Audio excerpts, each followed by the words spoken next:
Last lecture में हम लोगों ने magnetic field due to current carrying straight wire, ठीक है, यहाँ पे कंप्लीट किया था, बराबर।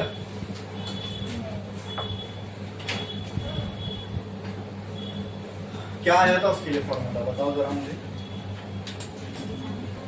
मतलब एक ऐसी वायर है, इसमें से करंट फ्लो हो रहा है ना, नहीं ऐसा कुछ तो ऐसी वायर थी, इसमें से क्या फ्लो हो रहा है, करंट। इसके सेंटर से हमने यहाँ पे कहीं पे एक पॉइंट लिया था P। अब अगर इसमें से करंट फ्लो हो रहा है तो इसकी वजह से इस पॉइंट पे क्या बनेगी, मैग्नेटिक फील्ड। कुछ तो मैग्नेटिक फील्ड होगी, उस मैग्नेटिक फील्ड की हमको क्या निकालना था, वैल्यू, ठीक है। पूरी वायर की वजह से नहीं निकाल सकते थे, तो हमने क्या किया था, यहाँ से L लेंथ पे आए और यहाँ पे एक छोटा सा एलिमेंट काटे, कितनी लेंथ का, BL लेंथ का। BL लेंथ से यहाँ तक जो डिस्टेंस था उसको हमने किससे रिप्रेजेंट किया था, स्मॉल r से, ठीक है। इसको A से ना, बराबर। और ये एंगल हमने लिया था थीटा, यहाँ से यहाँ तक का जो एंगल था ये पूरा, इसको हमने कंसिडर किया था φ2, और ये जो एंगल था हमारे लिए ये क्या था, φ1। तो इसके लिए इस वायर की वजह से हमने इंटीग्रेट जब किया तो पूरी लेंथ की वजह से इस पॉइंट पे मैग्नेटिक फील्ड मालूम पड़ गई। तो वो मैग्नेटिक फील्ड क्या थी, बोलो, mu naught I 4 pi A bracket में sin φ1 sin φ2, ठीक है। तो ये एक थोड़ा सा हमारा ब्रीफ रिवीजन हो गया कि ये हमने देखा था, इसकी पूरी कहानी देखे थे, कैसे ये आया पूरा मैथमेटिकल रिलेशन, ठीक है। अब ये जो वायर थी दोस्तों, ठीक है, ये एक फाइनाइट लेंथ की वायर थी। अगर हमसे क्वेश्चन में या एग्जाम में ये बोला जाए find the magnetic field due to infinitely long straight wire, या फिर ऐसा बोला जाए find the magnetic field due to a long wire, तो क्वेश्चन में लॉन्ग वायर भी अगर बोला है ना तो समझ लेना वहां पे आपको इनफाइनाइट वायर वाला जो मैथमेटिकल रिलेशन है वो यूज करना है। लॉन्ग वायर बोला है, कोई लेंथ को स्पेसिफाई नहीं किया, लॉन्ग वायर का मतलब हम क्या मान के चलेंगे, इनफाइनाइट वायर वाला क्वेश्चन है, ठीक है। तो अगर हमसे क्वेश्चन में एक लाइन छोड़ो, स्टार डालो और लिखो, अगर ये पूछा गया कि हमको इनफाइनाइट वायर, अब ये वायर की लेंथ हमने जैसे देखो यहाँ से यहाँ तक θ1 तक, यहाँ से यहाँ θ2, तो ये फाइनाइट लेंथ थी ना, हाँ बराबर। लेकिन अब मैं इसकी लेंथ क्या कंसीडर कर रहा हूँ, इनफाइनाइट है, तब भी इसमें करंट फ्लो हो रहा है, तब भी इसके आसपास क्या बनेगी, magnetic field. But due to infinite wire जो मैग्नेटिक फील्ड होगी वो क्या होगी, वो हमको अभी देखना है, ठीक है। तो एक लाइन छोड़ो, स्टार डालो और लिखो magnetic field due to infinitely long, magnetic field due to infinitely long current carrying straight wire, current carrying straight wire, ठीक है। अब जो वायर है वो कैसी है, इनफाइनाइटली लॉन्ग। तो अब इसको इनफाइनाइटली लॉन्ग करने के लिए दोस्तों देखो अभी हम लोग क्या कर सकते हैं।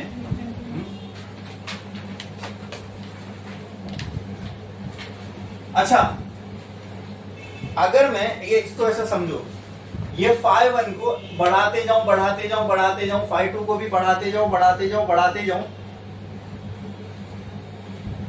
इनफाइनाइट लेंथ, मतलब φ1 भी बढ़ा रहा हूं φ2 भी बढ़ा रहा हूं, तो क्या वायर की ज्यादा से ज्यादा लेंथ को ये कवर करेगा, बराबर, हाँ।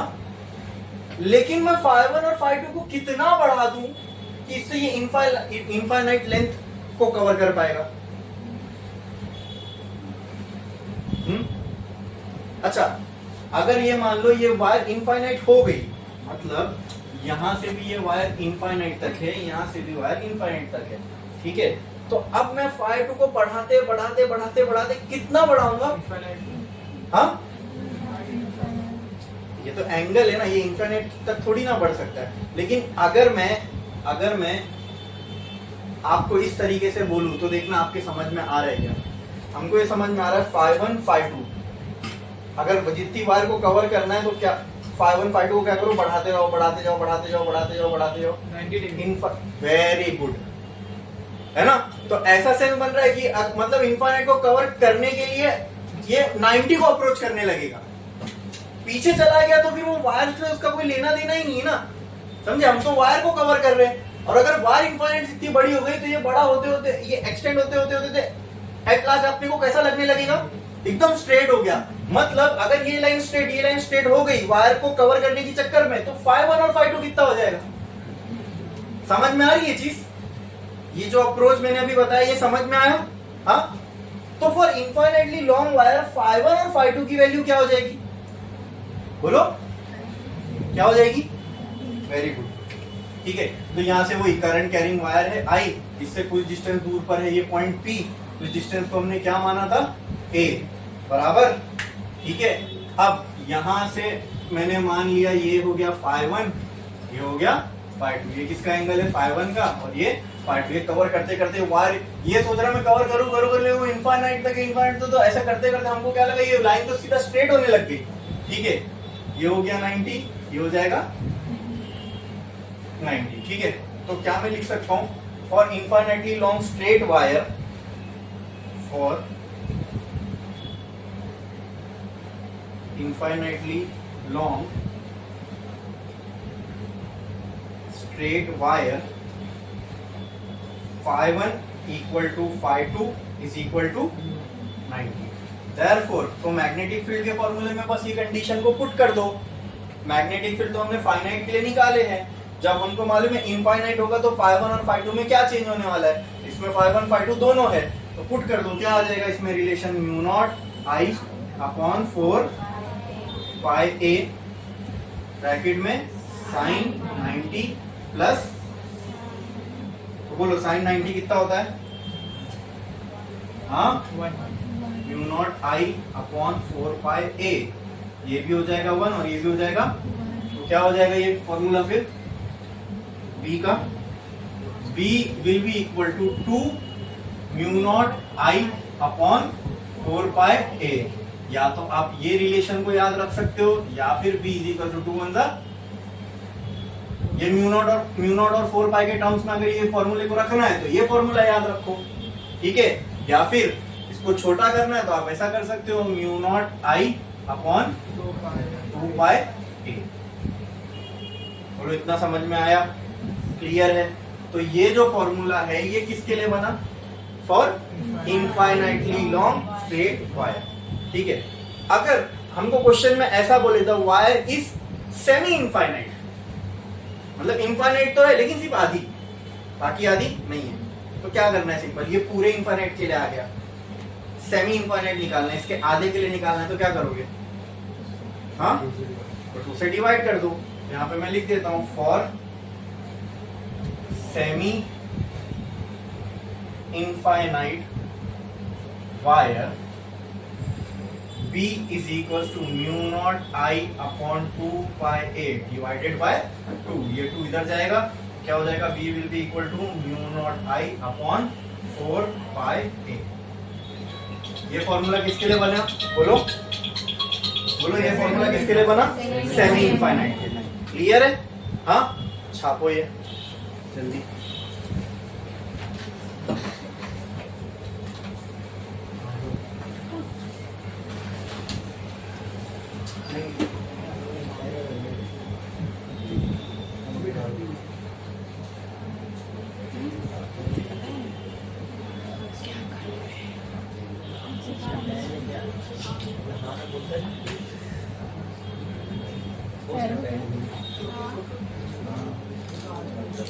कंप्लीट है वेरी गुड।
सरकारी रहेगी।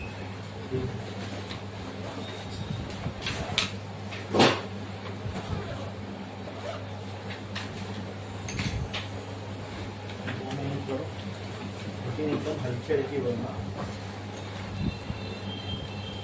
Light light.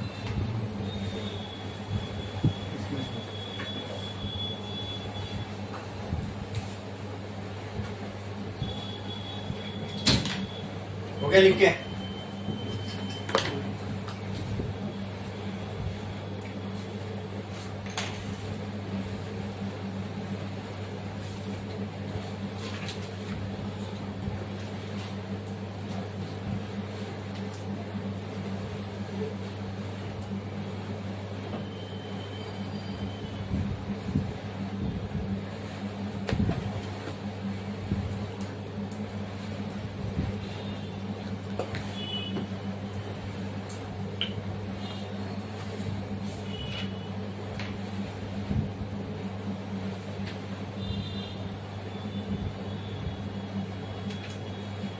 हो गया लिख के।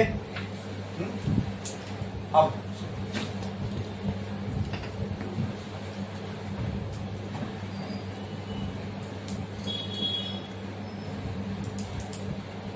तो यहाँ पे अपना करंट कैरिंग स्ट्रेट वायर की वजह से जो मैग्नेटिक फील्ड वाला पार्ट था वो खत्म हुआ। लास्ट लेक्चर में हम लोग ने फाइनाइट वायर की वजह से कितनी मैग्नेटिक फील्ड बनेगी वो देख लिए थे। फिर मैंने बोला था कि उसमें एक चीज छूट गई है, वो क्या? इनफाइनाइट अगर वायर स्ट्रेट है तो उसके वजह से जो बनेगी वो निकालना है। तो कुछ नहीं करना था, बस उस फॉर्मूले में थोड़ा सा मॉडिफिकेशन था, कंडीशन अप्लाई करनी थी, वो अप्लाई कर दी। हमको इनफाइनाइट वायर के लिए भी आ गया, सेमी इनफाइनाइट वायर के लिए भी आ गया। क्लियर है? अब हम लोग क्या देखने वाले हैं? अब हम लोग एक ऐसा केस देखेंगे कि अगर दो करंट कैरिंग वायर, ठीक है, ये एक करंट कैरिंग वायर है, let this be number 1, let this be number 2 wire. इसमें करंट फ्लो हो रहा है I1 और लेट से इसमें करंट फ्लो हो रहा है I2। ठीक है, अगर हमारे पास दो करंट कैरिंग वायर पैरेलली रखी हुई है, ठीक है, तो आप पहले ये मुझे बताओ, क्या ये करंट कैरिंग वायर के अराउंड मैग्नेटिक फील्ड बनेगी? ठीक है, क्या सेकेंड वाली, ये अंदर रखो,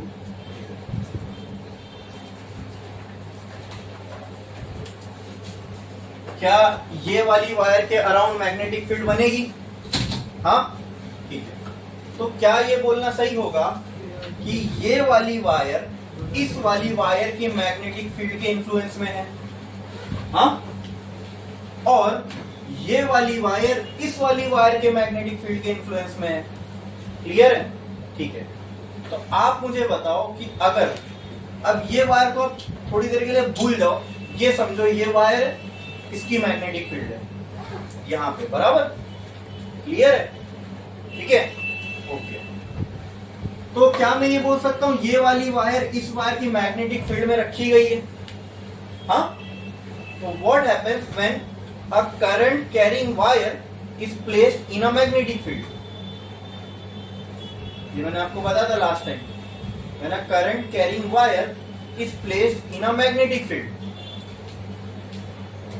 जब एक करंट कैरिंग वायर है आपके पास, उसको आपने मैग्नेटिक फील्ड में रख दिया, तो वायर क्या एक्सपीरियंस करेगी?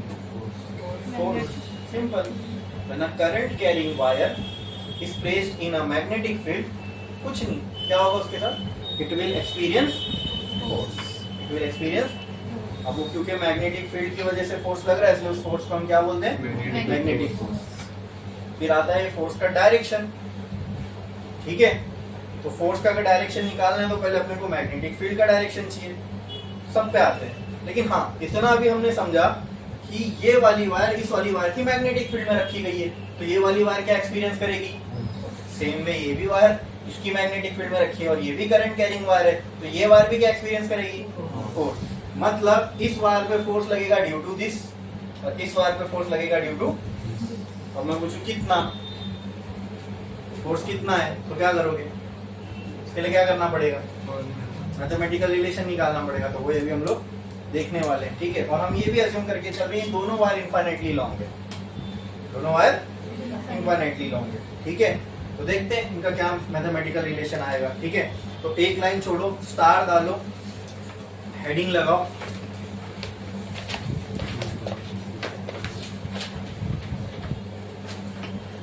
force between two parallel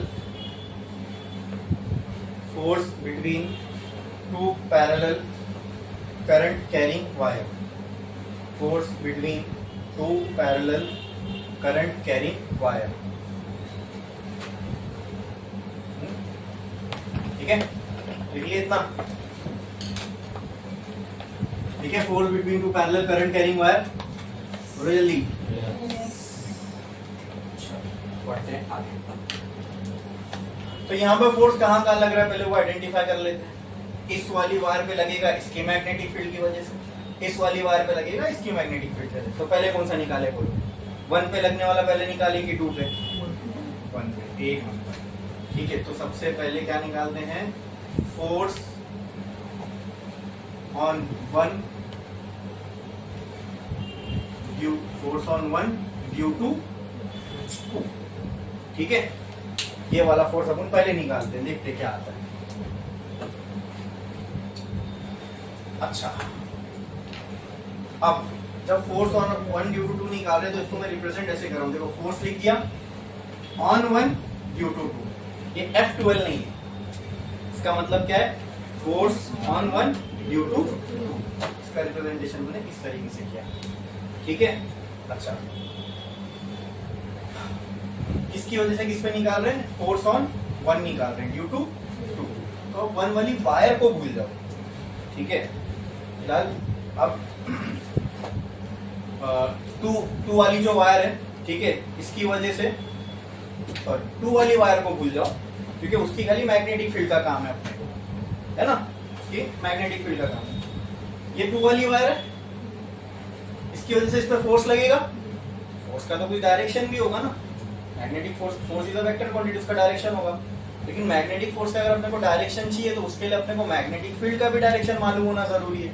तो पहले चेक करते हैं इसके आसपास जो मैग्नेटिक फील्ड है वो कैसी है। ठीक है, चलो देखते हैं ये वाली वायर कौन सी मैग्नेटिक फील्ड के अंदर रखी गई है। देखते हैं, चलो, ये है सेकेंड वाली वायर। ठीक है, इसमें से क्या फ्लो हो रहा है? करंट। इसकी वजह से क्या बनेगी यहाँ पे?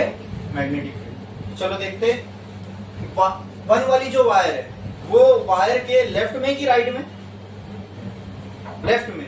तो लेफ्ट साइड चेक करो,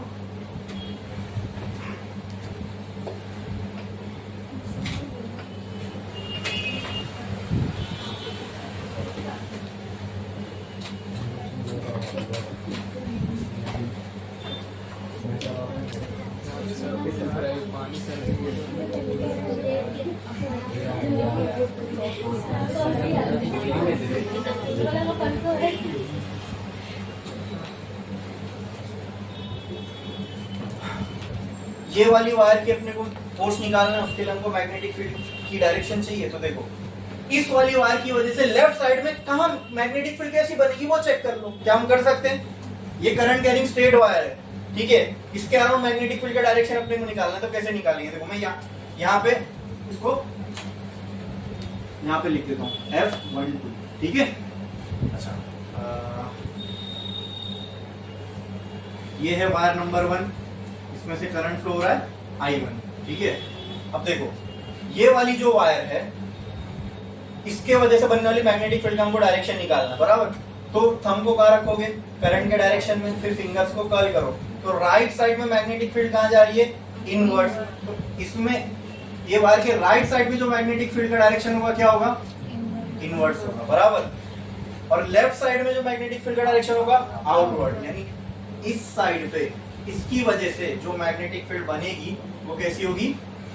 इनवर्स। कैसी होगी? इनवर्स। ठीक है, तो यहाँ पे मैं बना देता हूँ फिर से, बोलो दिख समझ में आ रहा है? चलो, इसको यहाँ पे बनाने की बजाय नीचे ही बनाता हूँ। ये वाली वायर है I2, इसके राइट साइड में जो मैग्नेटिक फील्ड बनेगी वो कैसी बनेगी? इनवर्स। और लेफ्ट साइड में जो मैग्नेटिक फील्ड बनेगी वो कैसी बनेगी? आउटवर्ड। तो आप मुझे बताओ, ये वाली वायर इनवर्ड जाती हुई मैग्नेटिक फील्ड में रखी गई है कि आउटवर्ड जाती हुई? हाँ, इसके लेफ्ट साइड में, ये वायर की लेफ्ट साइड में तो सारी मैग्नेटिक फील्ड क्या है, आउटवर्ड है। तो ये वाली वायर को हमने आउटवर्ड मैग्नेटिक फील्ड में रखा है कि इनवर्ड मैग्नेटिक फील्ड में, आउटवर्ड है, यानी मतलब इसके आसपास जो मैग्नेटिक फील्ड है वो सब क्या है, आउटवर्ड। ठीक है, इसकी वजह से इस पे बनने वाली निकाल रहे हैं ना हम लोग, समझ में आ रहा है, क्लियर है। तो ये वाली आउटवर्ड मैग्नेटिक फील्ड में रखी गई है। अब करंट कैरिंग वायर है, मैग्नेटिक फील्ड में रखी गई है, तो इस पे क्या लगेगा, फोर्स। क्या लगेगा, क्या लगेगा, फोर्स लगेगा। ठीक है, अब ये फोर्स निकालना है तो कौन सा रूल यूज करेंगे, right hand palm rule. Thumb फिर से करंट के डायरेक्शन में ही रहेगा, थंब का डायरेक्शन तो करंट का डायरेक्शन है। मैग्नेटिक फील्ड का डायरेक्शन में फिंगर्स को रखेंगे, तो ये हो गया मैग्नेटिक फील्ड का डायरेक्शन। तो पाम किसको रिप्रेजेंट करेगा, वो तो पाम का डायरेक्शन कौन सा है, लेफ्ट में है कि राइट में, लेफ्ट में है कि राइट में, राइट में, राइट में। कहाँ पे, मतलब इस वाली वायर पे अगर फोर्स लगेगा तो ये डायरेक्शन में लगेगा। मतलब क्या मैं बोल सकता हूँ, force on one due to 2 will be in this direction. बोलो क्लियर है, समझ में आया, ठीक है। अब इसकी वैल्यू पे आते हैं, force on one due to 2 अपने को निकालना है। ओके, हाँ, मुझे आप ये बताओ कि अगर एक current carrying straight wire magnetic field में रखी है तो उस पे क्या लगता है, क्या उस फोर्स का हमको फॉर्मूला मालूम है, कितना लगता है, हाँ बताओ कितना लगता है,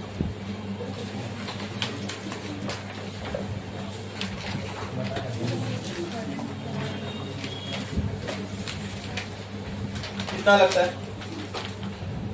करंट कैरिंग स्ट्रेट वायर अगर मैग्नेटिक फील्ड में रखी है तो उसमें जो फोर्स है वो कितना होता है, उस पे लगने वाला फोर्स कितना होता है,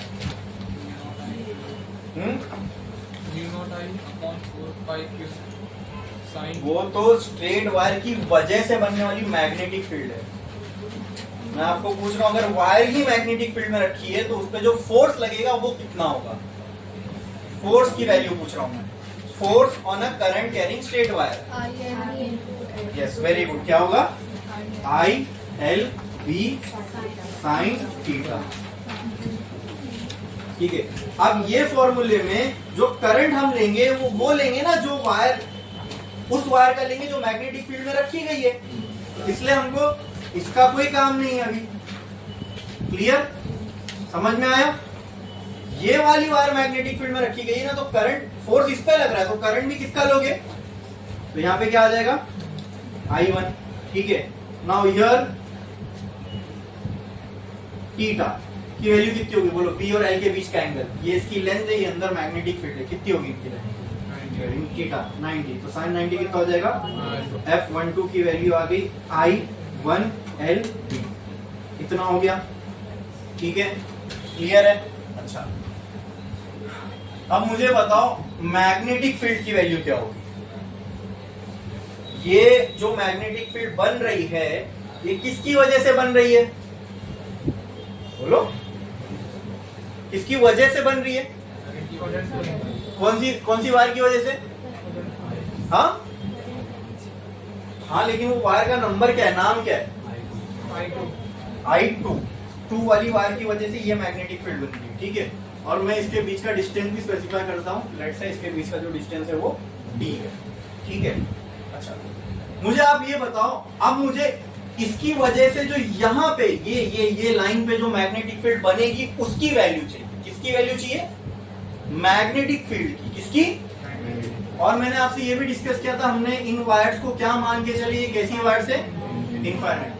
क्या infinitely long current carrying straight wire की वजह से कुछ डिस्टेंस दूर पे जो मैग्नेटिक फील्ड बनती है मैं उसको निकाल सकता हूं, हाँ निकाल सकता हूं। अब देखो, मैं इसकी वजह से यहां बनने वाली मैग्नेटिक फील्ड निकालूं या यहां निकालूं या यहां निकालूं, सभी सेम ही होगी, क्योंकि डी सेम है ना, ये वायर स्ट्रेट है तो ये सारे पॉइंट डी डिस्टेंस पर ही आएंगे इस वायर से, बराबर। तो आप किसी भी एक पॉइंट पे निकाल लो, ये आपको वही करके देता है ना भाई, स्ट्रेट करंट कैरिंग वायर की वजह से किसी एक पॉइंट पे क्या मैग्नेटिक फील्ड बन रही है वो ये फॉर्मूला आपको दे देगा।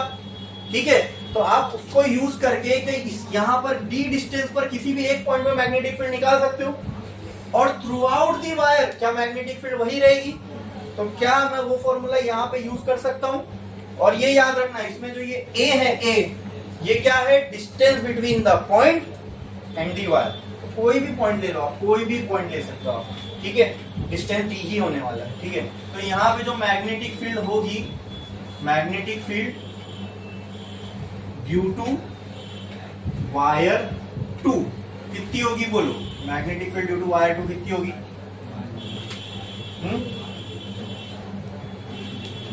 यहाँ पे मैं B2 लिख दूं चलेगा?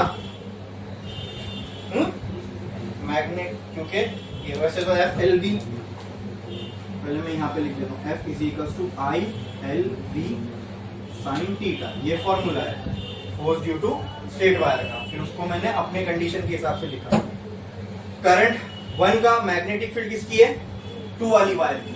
तो B2 को मैं यहाँ ये लिख सकता हूँ क्या, म्यू नॉट आई अपॉन 2 पाई, एक ही जगह क्या आएगा, यहाँ पे क्या है वो डिस्टेंस d। तो क्या मैं ये रिलेशन उठा के यहाँ लिख सकता हूँ, बोलो F12। अच्छा, मैग्नेटिक फील्ड किसकी निकाल रहे, कौन से वाले वायर की? सेकेंड वाले। तो वहां पे करंट भी किसका आएगा, मैग्नेटिक फील्ड 2 की वजह से बन रही है, तो 2 के ही करंट की वजह से बनेगी ना। तो यहाँ पे जो करंट आएगा that will be I2 mu naught, यहाँ पे पहला क्या है I1 into mu naught I2 upon 2 pi D into last में क्या बचा, I1 into L into B2 की जगह पे मैं क्या लिख सकता हूँ, बोलो बोलो, B2 की जगह पे क्या लिख सकता हूँ, mu naught I2 2 pi D. तो कहना है write this as F12 is equals to mu naught upon 2 pi D into I1 I2 into L। लिख सकता हूं ऐसे, लिख सकता हूं ऐसे? अरे बोलो, क्लियर है? इसमें किसी को कोई डाउट है? इतना समझ में आया? ठीक है। अब ये हो गया वो फोर्स जो 1 वाली वायर पे लगेगा, किसकी वजह से? ये हो गया उस फोर्स का मैथमेटिकल रिलेशन। करंट इन 1 हमको पता होना चाहिए, करंट इन 2 हमको पता होना चाहिए, ठीक है। लेंथ ऑफ वायर दोनों की सेम है, यहाँ तो इनफाइनाइट माने, क्या माने? तो लेंथ क्या लोगे, लेंथ क्या लोगे, इनफाइनाइट। तो फिर फॉर्मूला कैसे आएगा, infinite multiply by anything will be infinite. तो F12 का आंसर तो हमेशा इनफाइनाइट ही आएगा। तो क्योंकि हमने वायर को इनफाइनाइट, अगर ये वायर फाइनाइट है तो तुम यहाँ पे ये फॉर्मूले को ऐसे ही लिखो चलेगा, ठीक है। अगर फाइनाइट है तो क्योंकि लेंथ की कुछ फाइनाइट वैल्यू होगी, लेकिन अगर हम इनफाइनाइट वायर के लिए देख रहे हैं, ठीक है, तो लेंथ तो इनफाइनाइट हो गई। तो इसकी हम लोग इनफाइनाइट वायर के ऊपर लेंथ निकालने से अच्छा, फोर्स निकालने से अच्छा फोर्स पर यूनिट लेंथ निकाल लेंगे। क्या निकालेंगे, मतलब अब जो ये फोर्स आएगा ये किसका आएगा, यूनिट लेंथ पे, मतलब 1 मीटर की लेंथ पे या 1 सेंटीमीटर की लेंथ पे कितना फोर्स है हम वो निकाल रहे हैं, पूरी वायर के लिए नहीं निकाल रहे, ठीक है। तो वायर होने दो इनफाइनाइट, हमको क्या करना है, हम तो इसी पे छोटी सी टुकड़ा निकाले वायर का, उस पे कितना फोर्स लग रहा है वो निकाल रहे हैं, फोर्स पर यूनिट लेंथ। तो फोर्स पर यूनिट लेंथ का क्या होगा formula, mu naught 2 pi D into I1 I2। Clear है, समझ में आया? तो ये था force per unit length on wire 1 due to wire 2। तो यही सेम कहानी क्या वायर 2 के भी साथ होगी, बोलो बोलो, क्या वायर 2 भी वायर 1 पे फोर्स लगा रहा है? तो क्या वायर 1 भी वायर 2 पे फोर्स लगाएगा? ठीक है, वो कितना होगा वो निकालना है हमको, ठीक है, ठीक है। अब यही सेम सिनेरियो है, पहले इसको भूल गए थे, सिर्फ इसको बनाए थे, अब इसकी मैग्नेटिक फील्ड को याद रखेंगे और इसको वायर को भूल जाओ, क्योंकि उसकी मैग्नेटिक फील्ड का काम है अपने को, ठीक है। तो चलो चेक करो, क्या ये मैग्नेटिक फील्ड में रखी गई है? चलो चेक करते हैं इसकी कौन सी मैग्नेटिक फील्ड में रखी गई है। यहाँ पे फिर से मैं बनाता हूँ। अब हमको क्या निकालना है, फोर्स ऑन 2 ड्यू टू 1, तो उसको मैं क्या लिख दूंगा, फोर्स 2 1। क्लियर है, वैसी बना दिया मैंने, ये एक वायर, ये एक वायर, ये वायर नंबर 1, ये वायर नंबर 2, ये भी इनफाइनाइट इनफाइनाइट इनफाइनाइट इनफाइनाइट, इसमें करंट फ्लो हो रहा है I1, इसमें करंट फ्लो हो रहा है I2। क्लियर है, इतना समझ में आया? ठीक है, ओके। अब I1 वो 2 वाली वायर 1 की मैग्नेटिक फील्ड में रखी गई है, तो 2 वाली वायर पे क्या लगेगा, फोर्स। तो चेक करो इसकी मैग्नेटिक फील्ड कैसी है। थंब को रखा करंट के डायरेक्शन में, फिंगर को अंदर कर्ल किया, तो इस साइड पे जो मैग्नेटिक फील्ड बनेगी वो कैसी होगी, मतलब ये 2 वाली वायर 1 वाली वायर की कैसे रखी हुई है, इनवर्ड मैग्नेटिक फील्ड में, इसमें। और इस साइड पे इसकी मैग्नेटिक फील्ड कैसी होगी, बाहर निकलेगा ना, आउटवर्ड। तो फिर इससे अब हमको कोई लेना देना नहीं, खाली इसकी मैग्नेटिक फील्ड का काम था, वो हमने समझ लिए। बोलो क्लियर है? हाँ हाँ। अब इस पे जो लगने वाला फोर्स है, चलो उसका डायरेक्शन निकालते हैं। पाम रूल, इसमें थंब किसको रिप्रेजेंट करेगा, करंट। तो करंट के डायरेक्शन में ऊपर रख दिए थंब को। मैग्नेटिक फील्ड कहाँ है, इनवर्ड्स, ये तो आउटवर्ड हो गई, ये हो गया इनवर्ड। पाम कहाँ फेस कर रहा है, लेफ्ट साइड। तो क्या इसके फोर्स, इस पे फोर्स इस डायरेक्शन में लगेगा, फोर्स ऑन 2 ड्यू टू 1। ठीक है। क्या ये करंट कैरिंग स्ट्रेट वायर है जो मैग्नेटिक फील्ड में रखी गई है, तो क्या इस पे फोर्स लगेगा, कितना, इस पे जो लगने वाला फोर्स है वो कितना होगा, बोलो। फोर्स पूछ रहा हूँ, very good. I/L/V sin theta. अब इसको हमको 2/1 के लिए अप्लाई करना है, फॉर 2/1। करंट किसका होगा, करंट जो वायर में से फ्लो है 2। मैग्नेटिक फील्ड ये किसकी है, तो यहाँ आ जाएगा B1, और यहाँ मैं बोल सकता हूँ here theta is equals to, theta किसके किसके, L और B के बीच का एंगल, ये हो गई लेंथ। ऐसी मैग्नेटिक फील्ड ऐसी, कितना एंगल, 90 डिग्री। तो here theta is equals to 90, इसलिए साइन थीटा क्या हो जाएगा, साइन 90 क्या हो जाएगा, इतना ही बचने वाला है। अब मैग्नेटिक फील्ड भी चाहिए, तो magnetic field due to wire 1 कैसे कितनी होगी, बोलो। B is equals to mu naught, B1 निकालना है, तो करंट भी किसका होगा, 1 का, अपॉन 2 पाई, दोनों के बीच में डिस्टेंस कितना है, D। तो आ गई मैग्नेटिक फील्ड, बराबर। अरे समझे कि नहीं समझे? हाँ, ये वाली वायर है, इसकी वजह से यहाँ पे जो कोई भी एक पॉइंट ले लो, ये पूरी वायर की वजह से कोई भी एक पॉइंट पे बनने वाली फील्ड हम निकाल सकते हैं। हाँ, उसके लिए हमारे पास फॉर्मूला है। ठीक है, कोई a डिस्टेंस दूर पर स्ट्रेट वायर से कोई पॉइंट है, तो उसके लिए हम लोग निकाल सकते हैं, वही ये फॉर्मूला। ठीक है, मैग्नेटिक फील्ड वायर 1 की निकाले, तो मैग्नेटिक फील्ड 1 की निकाले, तो करंट भी तो 1 का ही होगा ना, पर दोनों के बीच में डिस्टेंस कितना है, ये। अब ये उठा के ये रिलेशन में पुट करो, क्या आ जाएगा, F21 will be equal to I2L into, ये क्या हो जाएगा, mu naught I1 2 pi D। Clear है? तो F21 को क्या मैं ऐसे लिख सकता हूँ, कहाँ लिखा था ये, mu naught bye 2 pi D, है ना, इनटू I1 पहले, I2 बाद में, इनटू L। लिख सकता हूं ऐसे? क्या सेम ही आ रहा है? क्या दोनों रिलेशन सेम आ रहा है कि डिफरेंट आ रहा है? हाँ, सेम आ रहा है दोनों का।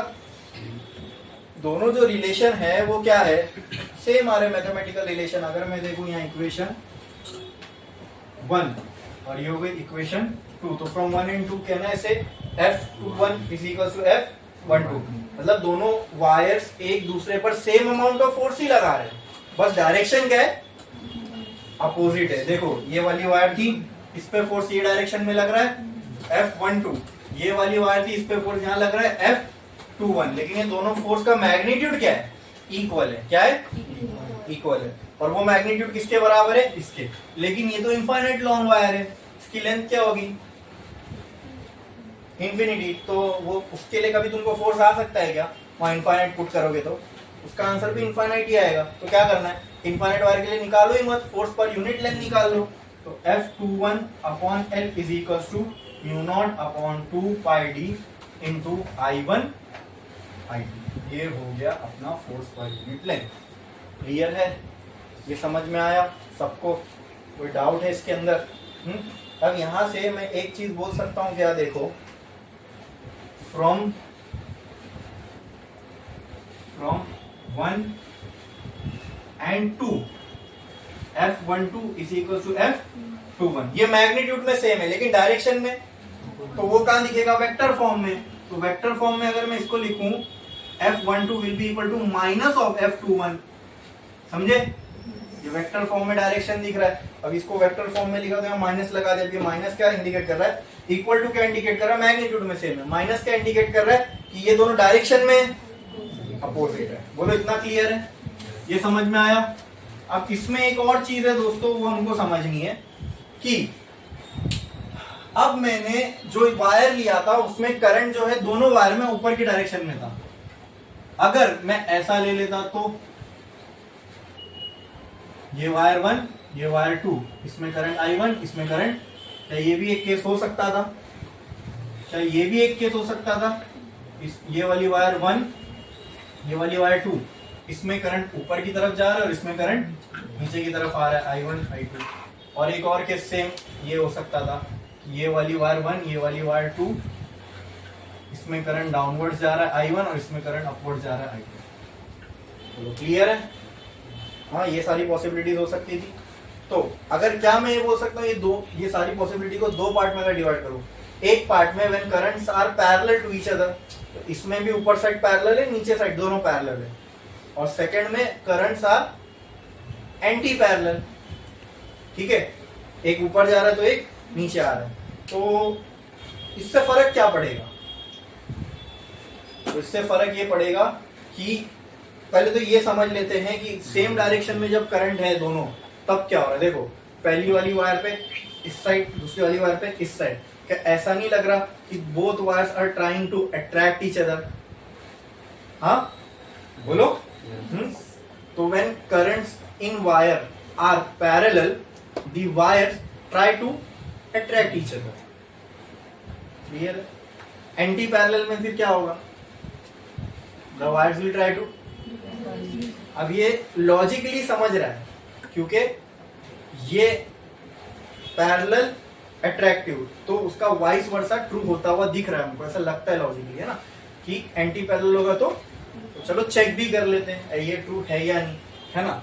सिर्फ ऐसी याद तो करना नहीं अपने को, चलो देखते हैं। हाँ, तो पहले ये वाली वायर पे लगने वाला फोर्स निकाल लो। तो पहले चेक करो ये वाली वायर कौन सी मैग्नेटिक फील्ड में, इनवर्ड आउटवर्ड में।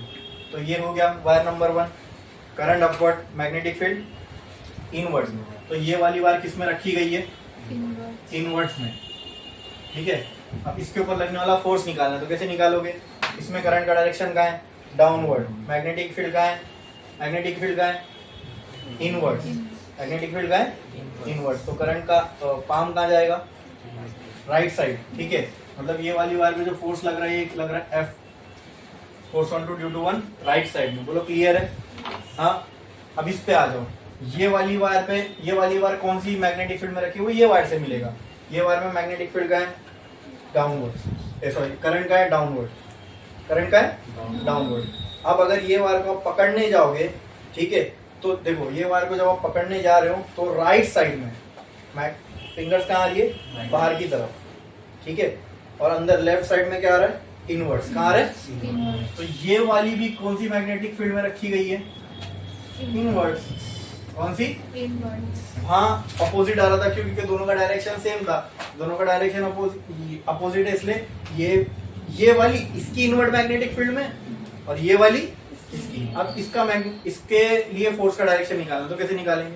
करंट का direction upward, magnetic field inward, palm कहाँ फेस कर रहा है? Left side. तो ये हो जाएगा फोर्स ऑन 1 ड्यू टू 2। तो देखो इस पे फोर्स यहाँ पे, इस पे फोर्स यहाँ पे, ये अट्रैक्शन लग रहा है कहीं से भी? हाँ, दोनों ऐसे जा रहे हैं, इस पे यहाँ जा रहा है, ये फोर्स ये वायर को यहाँ खींचेगा, ये फोर्स ये वायर को यहाँ खींचेगा। तो ये क्या शो कर रहा है? अट्रैक्शन या रिपल्शन? तो ये कब हुआ? जब जो करंट था वो एंटी पैरेलल था। तो सेम जैसे यहाँ एंटी पैरेलल है वैसे यहाँ भी एंटी पैरेलल है। अब यहाँ जैसे इनवर्ड्स आया करंट, यहाँ दोनों में आउटवर्ड आएगा, मतलब ये वाली इसके आउटवर्ड में रखी हुई है मैग्नेटिक फील्ड और वो वाली इसके आउटवर्ड मैग्नेटिक फील्ड में रखी हुई है। ऐसे आएगा, देखो ना, करंट इसके लेफ्ट साइड में आउटवर्ड, वैसे इसको चेक करोगे तो इसके राइट साइड में आउटवर्ड। ठीक है, मैग्नेटिक फील्ड निकालोगे तो दोनों में तब भी यही चीज होने वाली है। समझ में आया? क्लियर है? पक्का? इसमें किसी को कोई डाउट? हाँ बोलो।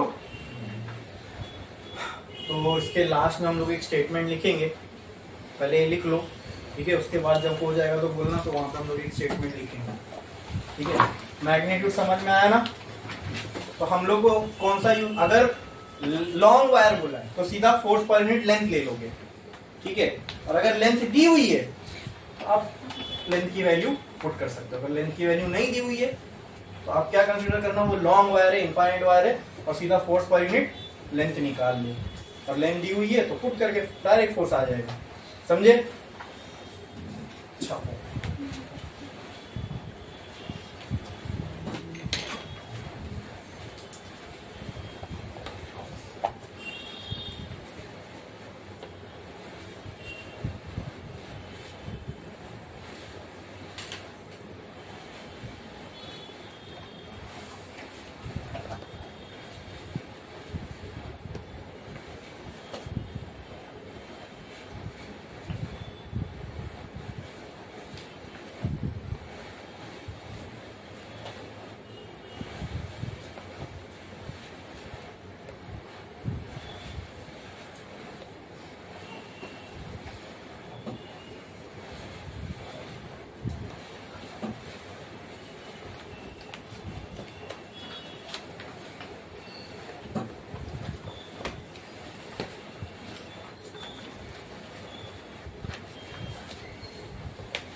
हो गया लिख के? कितने लोगों का बाकी है? जल्दी कॉपी करो।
जिनका हो गया वो एक लाइन छोड़ो, स्टार डालो और हेडिंग लगाओ, magnetic field due to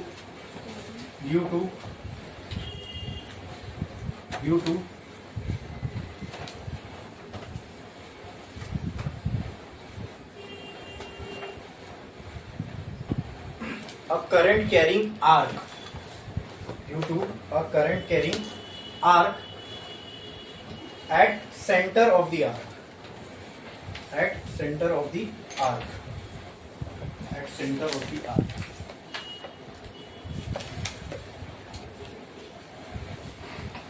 Magnetic field due to current carrying arc at center of the arc. ठीक है, अब समझो पहले आपको एक आर्क बनाना है तो उसके लिए आपको क्या चाहिए, एक सेंटर चाहिए और फिर लेंथ चाहिए, कितनी लेंथ का बनाना है, ठीक है। हाँ, आर्क मतलब क्या, अगर ये सर्कल है इसका एक छोटा सा टुकड़ा क्या कहलाएगा, आर्क कहलाएगा, ठीक है। तो मैंने इतना टुकड़ा काट लिया और यहाँ पे देखो ये बना, ये हो गई मेरी आर्क। तो क्लियर है? हाँ, तो क्या इस आर्क का कोई सेंटर होगा?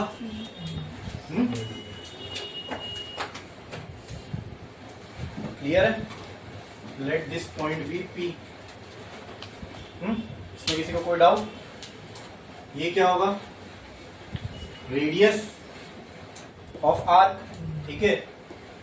और यहां से यहां तक जो है let this be length of arc, ये हो गई लेंथ ऑफ आर्क। मतलब इसको अगर मैं ऐसे स्ट्रेट कर दूंगा तो वो लेंथ आ जाएगी ना, ये वो लेंथ ऑफ आर्क है, ठीक है। इसमें से लेट से फ्लो हो रहा है करंट I, बोलो क्लियर है?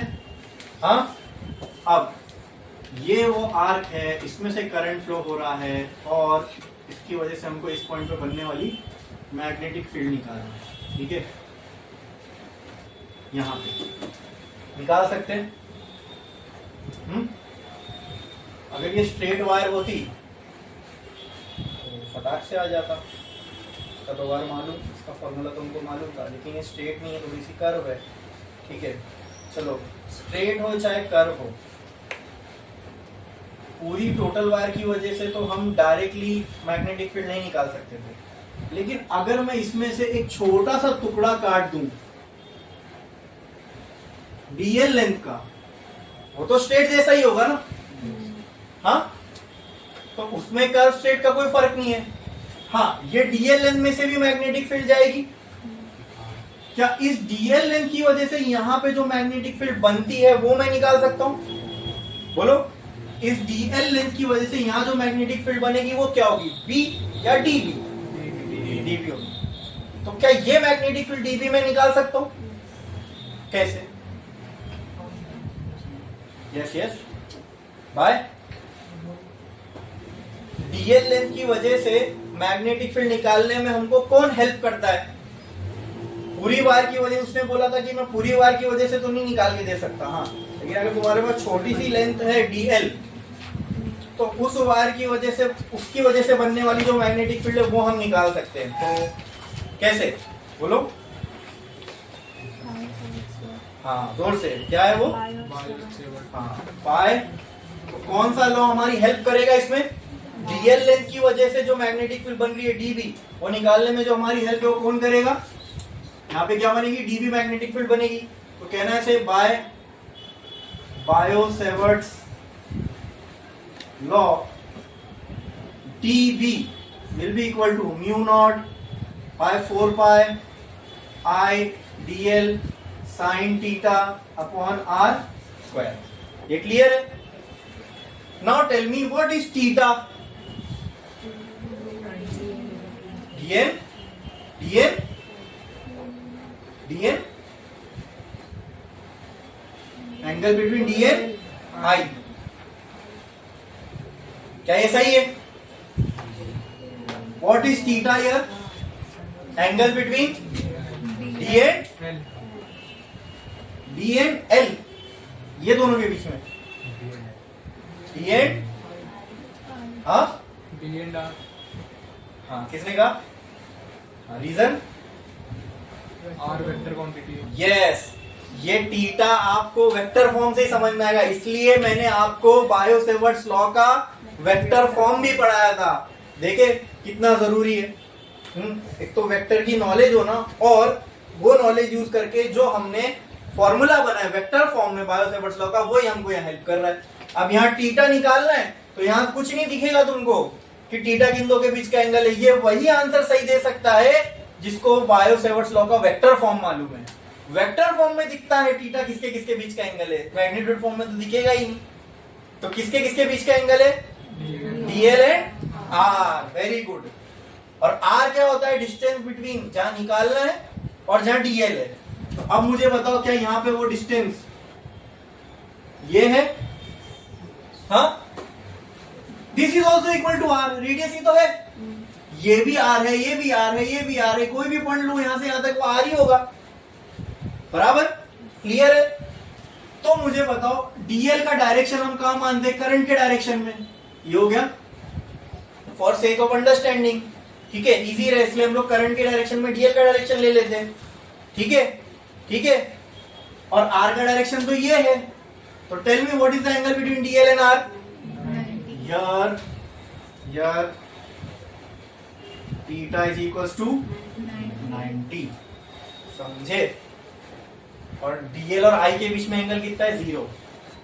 अगर जिसको नहीं मालूम है वो ये अगर सोच के करे कि थीटा डीएल और आई के बीच का एंगल है, तो आई इस डायरेक्शन में, एल इस डायरेक्शन में, दोनों के बीच में एंगल क्या दिख रहा है, पहले तो वो 100% रॉन्ग है क्योंकि आई तो स्केलर क्वांटिटी है, वो वेक्टर तो है ही नहीं, आई तो वेक्टर है ही नहीं, तो उसका तो डायरेक्शन, उसको डायरेक्शन में कंसिडर करने का सवाल ही नहीं उठता।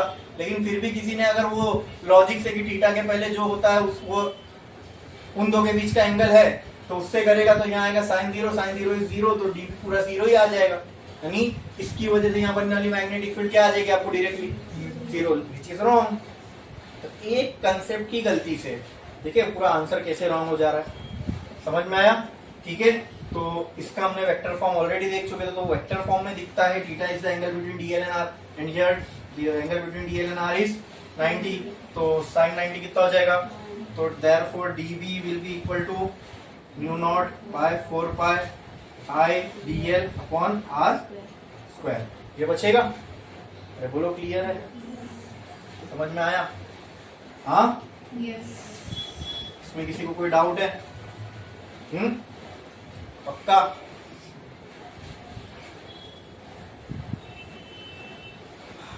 अब अगर मुझे इंटीग्रेट करना है, अभी मुझे टोटल लेंथ की वजह से निकालना है, पूरी लेंथ की वजह से निकालना है, तो इसको क्या करना पड़ेगा, ये तो dB dl की वजह से, पूरी लेंथ की वजह से क्या करना पड़ेगा, इंटीग्रेटिंग बोथ साइड, तो ये क्या हो जाएगा बोलो, integration dB will be equal to mu naught by 4 pi, integration आ जाएगा I dl by r square, clear. इसमें किसी को कोई डाउट है, हाँ, dB का जो इंटीग्रेशन होगा क्या आ जाएगा, b, mu naught constant, 4 constant, पाई कांस्टेंट, करंट जो एक बार डाल दिए वही रहेगा कांस्टेंट। यहाँ पे देखो, यहाँ पे इस केस में आर, यहाँ पॉइंट अगर मैं डीएल इधर कट करता तो भी आर यही रहता, डीएल इधर कटता तो भी आर यही रहता, डीएल यहाँ लेता तो भी आर यही रहता, मतलब थ्रू आउट आर भी क्या है, कहीं पे भी। जो हमने सॉल्व किया था उसमें डीएल लेने को वायर आड़ी टेढ़ी कैसी भी थी, तो डीएल कहीं लेने से आर में चेंज आ सकता था, यहाँ तो आर में चेंज आएगा ही नहीं, तो यहाँ आर क्या है, कांस्टेंट, तो जितना कांस्टेंट है सब इंटीग्रेशन के बाहर, 4 पाई आर स्क्वायर, इंटीग्रेशन के अंदर क्या बचेगा, डीएल, क्या बचेगा। अब इंटीग्रेट कर रहे हो डीएल को, इसका मतलब क्या, सारे डीएल को ऐड करना है, तो इंटीग्रेट सारे डीएल को करोगे तो पूरा क्या मिल जाएगा, सारे डीएल को ऐड करोगे तो क्या मिल जाएगा, टोटल लेंथ मिल जाएगी। तो सीधा से b इज इक्वल टू, यहाँ पे मैं लिख देता हूँ integration of dl is equal to l, इस केस में है ना, ये dl सारे ऐड करूंगा तो क्या मिल जाएगा मुझे, टोटल लेंथ ही तो मिलेगी। तो ये फॉर्मूला क्या बनेगा, mu naught upon 4 pi R square into L, बोलो इतना क्लियर है, हाँ, बोलो क्लियर है, हाँ, आई बच गया ना, यहाँ पे भी क्लियर, समझ में आया इतना, ठीक है। अब ये तो लेंथ ऑफ आर्क के लिए फॉर्मूला सही है, अब मैं आपको एक शॉर्टकट बताने जा रहा हूं, कैसा आप यही फॉर्मूला यूज करके ना, ये तो सिर्फ आर्क के लिए था, अगर आपको क्वार्टर सर्कल के लिए पूछा तो क्वार्टर सर्कल की वजह से उसके सेंटर पे क्या बन रही हो बताओ।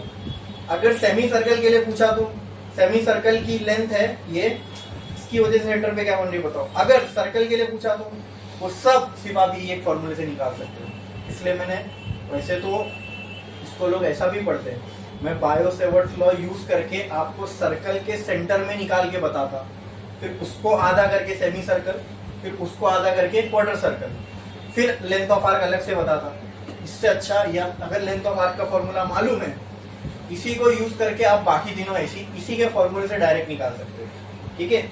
इसलिए मैंने ये लिया पहले। अब फिर एक चीज आपको मालूम होना जरूरी है, वो भी आपने 10th में पढ़े हो सर्कल चैप्टर में, ठीक है। अगर ये आर्क है, अगर ये रेडियस है और ये दोनों, इन दोनों के बीच में एंगल में थीटा मान लो, चलेगा, कुछ भी एंगल हो सकता है, हाँ। तो थीटा और आर के टर्म्स में एल क्या होता है? Length of arc, length of arc. तो लेंथ ऑफ आर्क बराबर होता है आर थीटा के, radius into angle between the two lines of the angle subtended by the arc, ठीक है। तो अगर मैं ये यहाँ पे पुट कर दूं तो क्या आ जाएगा बोलो? Mu naught I upon 4 pi R square into R theta, एक आर। तो can I write this formula as mu naught I upon 4 pi R into, बोलो क्लियर है? क्या इसमें किसी को कोई डाउट है? ये हो गया लेंथ ऑफ आर्क के लिए फॉर्मूला। अगर थीटा दिया हुआ है तो ये वाला फॉर्मूला यूज करो, और अगर लेंथ ऑफ आर्क दिया हुआ है तो ये वाला फॉर्मूला यूज करो। समझ में आया? ठीक है, इसमें किसी को कोई डाउट है? हाँ, ये छापो, फिर इससे quarter circle, circle, semi circle, सबका फॉर्मूला कैसा निकालना बताता हूं, ठीक है। अरे इतना छाप, चलिए।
हो गया लिख के? कितने लोगों का बाकी है? Now we will use this formula as a shortcut to find the formulas for different types of shapes.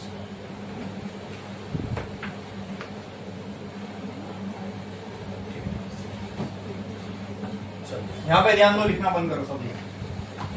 जिसका हो गया है, जिसका नहीं भी हुआ वो यहाँ पे ध्यान दो, ठीक है। फॉर क्वार्टर सर्कल,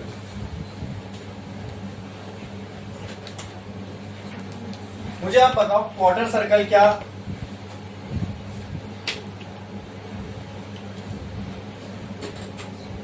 फिर मैं इसकी हेडिंग को और अच्छे से ऐसा लिखता हूं, मैग्नेटिक फील्ड एट, ये सेंटर ऑफ आर्क थी ना, magnetic field at centre of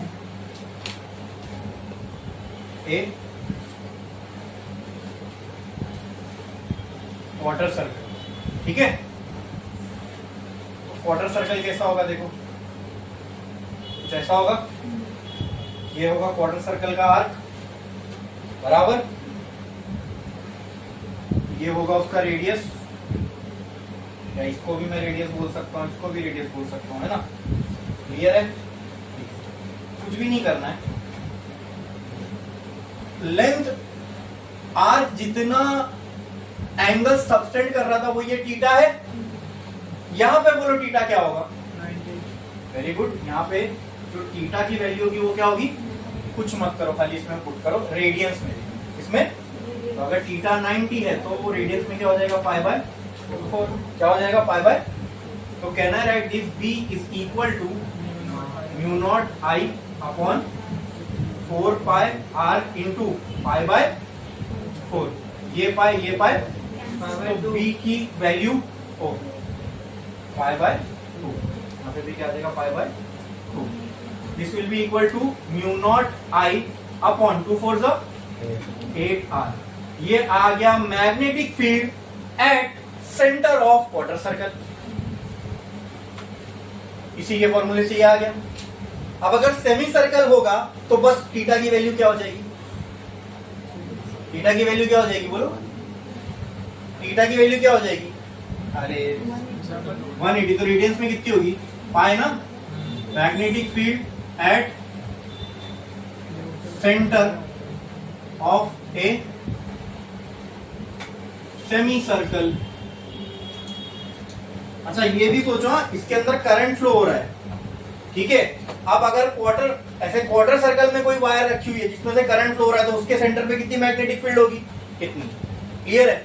अब अगर कोई वायर है, ठीक है, वो ऐसी रखी गई है सेमी सर्कुलर फॉर्म में, हाँ, ये है उसका सेंटर, लेट से P, ठीक है, तो ये हो गया उसका रेडियस, ये भी हो गया उसका रेडियस, और ये भी उसका हो गया रेडियस, इसमें से भी करंट फ्लो हो रहा है I। तो अब ये सेमी सर्कल की वजह से इसके सेंटर पे कितनी मैग्नेटिक फील्ड बनेगी वो निकालना है। तो यहाँ पे थीटा की वैल्यू क्या होगी, थीटा वही है एंगल सबटेंडेड बाय आर्क, तो दो लाइन, ये एक लाइन को कंसीडर करो, तो ये थीटा कितना आ रहा है 180, रेडियंस के फॉर्म में वो कितना होगा, पाई, तो कुछ मत करो, ये पाई को ये फॉर्मूले में पुट कर दो, तो B is equals to mu naught I upon 4 pi R into theta, ये आर्क का था, here theta is equals to pi, तो मैग्नेटिक फील्ड कितनी हो जाएगी, mu naught I upon 4 pi R into pi, B is equals to mu naught I by 4R, magnetic field at centre of semi circular wire, ठीक है, इसमें से current flow हो रहा है। अब यही सर्कल के लिए निकालना हो तो अब सर्कल को मैं लूप भी बोल सकता हूं ना, magnetic field at centre of a circle, ठीक है, या फिर इसी को करंट कैरिंग लूप भी बोलते हैं, ठीक है। अगर ये सर्कल है तो ये कुछ ऐसा होगा, ये होगा इसका सेंटर P, और कहीं पे भी आप इसका रेडियस ले सकते हो R, इसमें से क्या फ्लो हो रहा है, करंट I, ऐसे ऐसे ऐसे ऐसे, ये पूरा भी गोल गोल गोल चक्कर काटता रहेगा ना। अब एक करंट कैरिंग लूप है, करंट कैरिंग सर्कुलर वायर है, इसकी वजह से इसके सेंटर पे कितनी मैग्नेटिक फील्ड बनेगी ये आपको निकालना है, ठीक है। तो कुछ मत करो, यहाँ पे थीटा कितना हो जाएगा, हाँ, सेमी सर्कल के लिए थीटा 180 था, तो इसके लिए कितना हो जाएगा, वेरी गुड, इसके लिए थीटा की वैल्यू, तो यार theta is equals to 360 which is 2 pi, बराबर। हाँ, magnetic field for length of arc क्या था? मैग्नेटिक फील्ड फॉर आर्क के लिए mu naught I upon 4 pi R into, तो यहाँ थीटा की जगह क्या पुट करोगे बोलो? Mu naught I by 4 pi R into 2 pi, ये पाई कैंसल, 2 1 जा, 2 जा, b will be equal to mu naught I bye 2 are, खत्म। ये आ गई magnetic field at centre of a current carrying loop, या फिर magnetic field at the centre of a circular current carrying wire. समझे? ठीक है, सिर्फ एक हमने देखा लेंथ ऑफ आर्क का, उसी से हमने सारों के लिए निकाल लिए, तो ये फॉर्मूला हमारे लिए काम का निकला। ठीक है, थीटा की जगह पे खाली जो जितना एंगल सबटेंड कर रहा है वो वहां पे रेडियंस में पुट करते जाओ, ऑटोमेटिकली आपको मैग्नेटिक फील्ड सारों की आ जाएगी। वरना ये सर्कल के लिए अलग से निकालने के लिए पूरा मेथड है, इस पे बायो-सेवर्ट्स लॉ अप्लाई करो, फिर उसको आएगा, यही आएगा फॉर्मूला। ठीक है, समझ में आया? बोलो क्लियर है ये? इसमें किसी को कोई डाउट है? अगर ये फॉर्मूला खाली याद है लेंथ ऑफ आर्क का तो उसका सब निकाल सकते हो। करो कॉपी, छापो।